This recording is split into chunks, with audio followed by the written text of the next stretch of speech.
बिस्मिल्लाहिर्रहमानिर्रहीम। नाज़रीन अस्सलाम वालेकुम। मैं हूं आपका मेज़बान साबिर शाकिर फाकिर इस्लामाबाद से कुछ ताज़ा तरीन इत्तलात अपने आपसे शेयर करते हैं। सूरत हाल बदस्तूर कशीदा, सूरत हाल बदस्तूर खराब, किसी के कंट्रोल में नहीं है।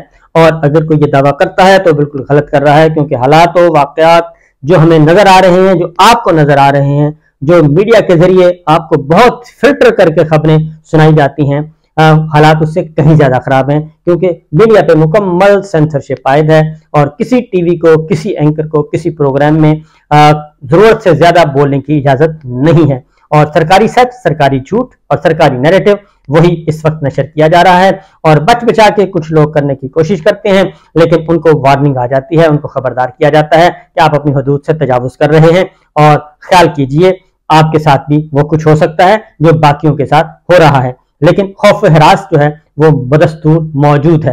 अब आते हैं मामलात किस तरफ जा रहे हैं। बिजली की कीमतों का रोना धोना, बिजली की कीमतें बढ़ रही हैं, वो मजीद बढ़ेंगी और उसमें IMF ने पहले मरहले पे तमाम तजावीज मुस्तरद कर दी हैं हुकूमत पाकिस्तान की, और उन्होंने कहा है कि इनमें से कोई भी तजवीज काबिल अमल नहीं है, लिहाजा हमारी तरफ से जवाब है।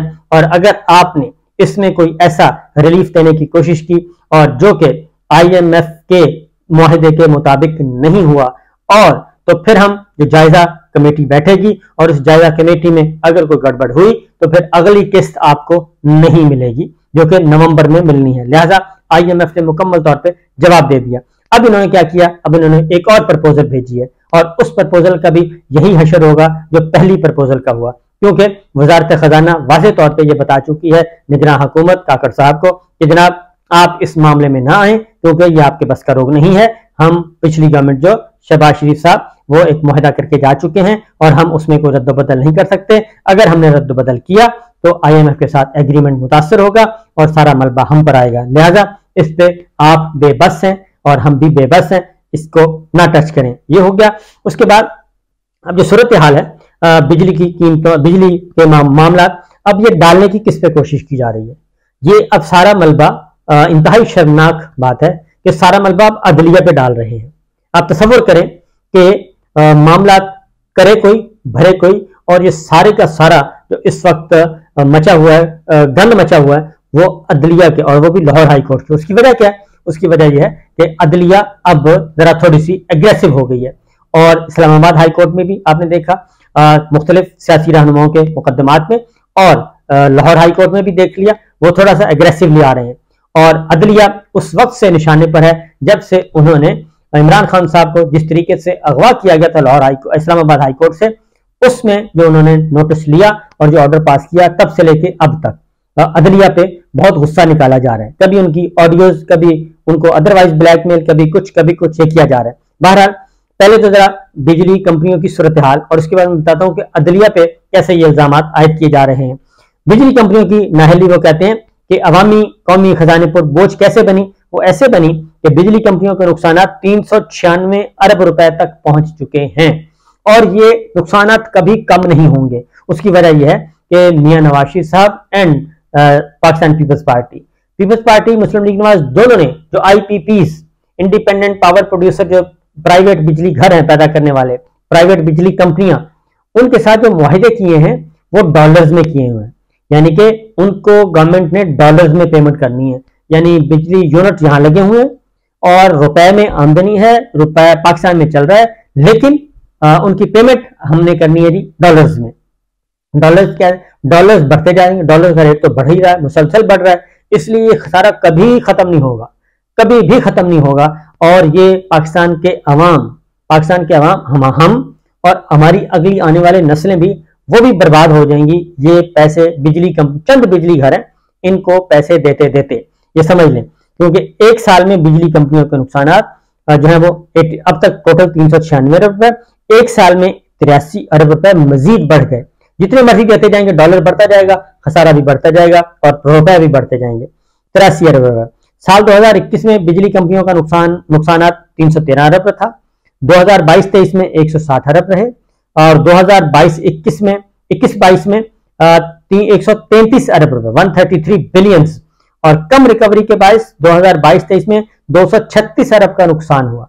कम रिकवरी यानी कि चोरी बिजली जो हुई वो भी उन लोगों पे डाला जाएगा जो बिल बाकायदगी से देते हैं। बिजली चोरों को नहीं पकड़ना। और वो बिजली चोर, वो चोरी कैसे होती है? मिली भगत से। और वो मिली भगत ऐसे बड़े बड़े कारखानादार जो हैं वो ये काम करते हैं और वापस से मिलकर करते हैं।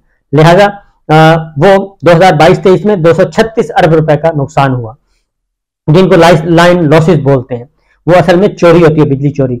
और कम रिकवरी के नुकसानात वो 180 अरब रुपए थे।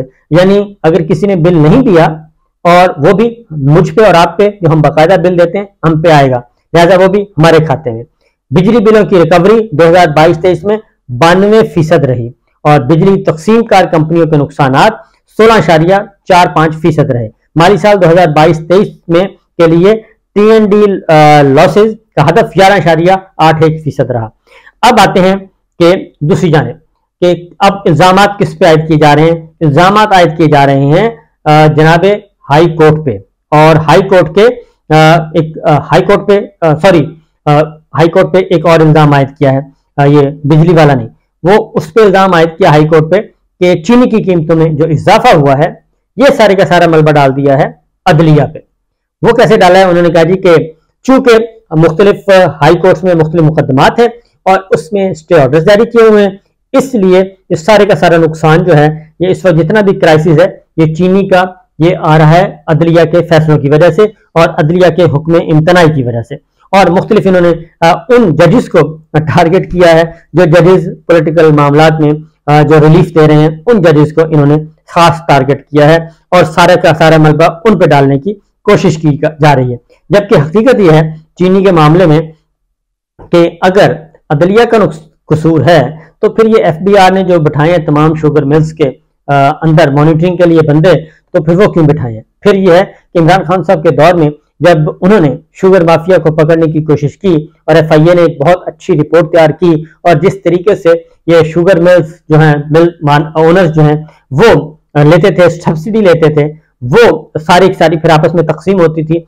उनको जब पकड़ने की कोशिश की तो इमरान खान साहब तो आगे बढ़ना चाहते थे, तो उनको किसने रोका और किसने कहा कि जनाब नहीं नहीं नहीं, ये मईशत नहीं चलने वाली, इनको कुछ नहीं कहना।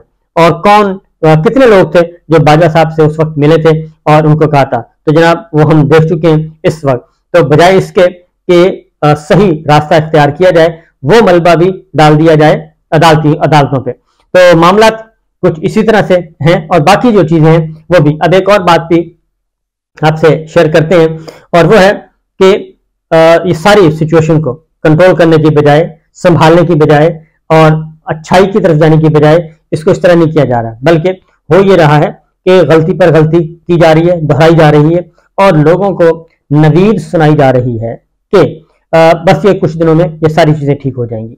और अब मामला ये है कि अब तो टीवी पर आके लोगों ने बताना शुरू कर दिया है और अब इख्तलाफात होना शुरू हो गए हैं।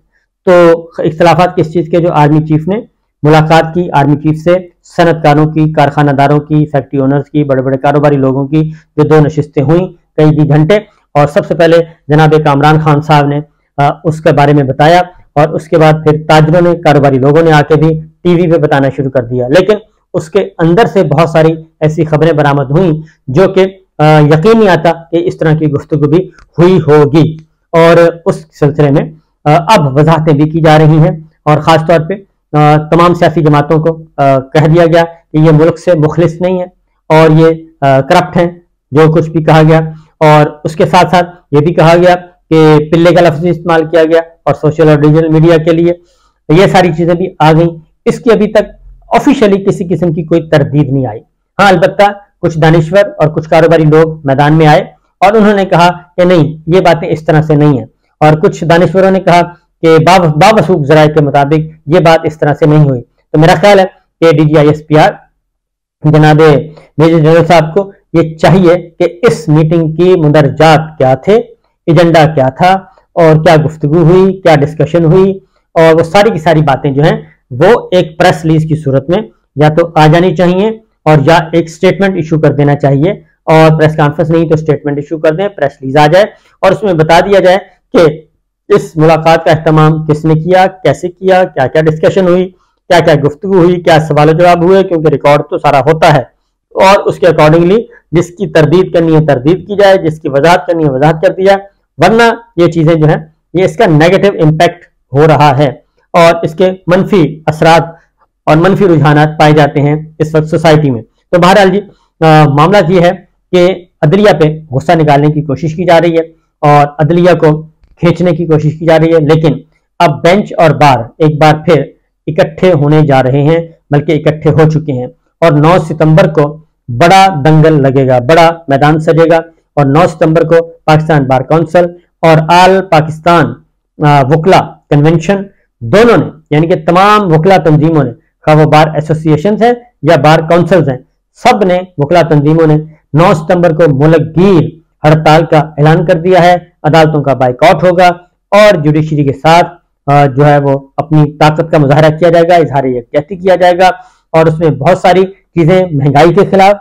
बेरोजगारी के खिलाफ और इलेक्शन ना करवाने के खिलाफ, ये सारी बातें उस मिशन का, उस हड़ताल का जो है एजेंडे में शामिल है कि वो हड़ताल इन 3-4 वजूहात की बिना पे की जाएगी और उसमें वाहिद तौर पे नंबर 1 ये है जनाब के नंबर 1 है 90 रोज के अंदर अंदर इलेक्शन का इनकाद, ये जरूरी है। नंबर 2 जो महंगाई, बेरोजगारी, बिजली की कीमतें, इनके खिलाफ है। नंबर 3 अदलिया के फैसलों का जो एहतराम नहीं किया जा रहा, इंप्लीमेंट नहीं किया जा रहा। उसके बाद नेक्स्ट जो अगला नुक्ता है वो है वकला के खिलाफ और शहरी आज़ादियों के खिलाफ जो इक़दाम किए जा रहे हैं, वकला खिलाफ जो मुकदमा दर्ज किए जा रहे हैं, जो बुनियादी इंसानी हुकूक पामाल किए जा रहे हैं, उनके खिलाफ भी ये है और इसलिए ये सारी एक पूरी मुल्कगीर हड़ताल होगी जी। शटर डाउन हो चुका, अब होगी मुल्कगीर वकला की हड़ताल, अदालतों का बाइकआउट और अगला स्टेप होगा पहिया जाम हड़ताल। ये मुसलसल मौजूदा सियासी सेटअप निगरान है और निगरान के पीछे कौन है, स्टैब्लिशमेंट है, जो भी है, सारों के खिलाफ ये मुसलसल एक अदम एतमाद हो रहा है सोसाइटी के मुख्तलिफ सेगमेंट्स की तरफ से। तो इब्तदाए इश्क है, रोता है क्या, आगे आगे देखिए होता है क्या। जितनी जल्दी बेहतर हो सके DGI-SPR आए और वजाहत कर दें, वरना ये तनाज़ा जो है शिद्दत इख्तियार करता जाएगा। इजाजत दीजिए, अल्लाह हाफिज।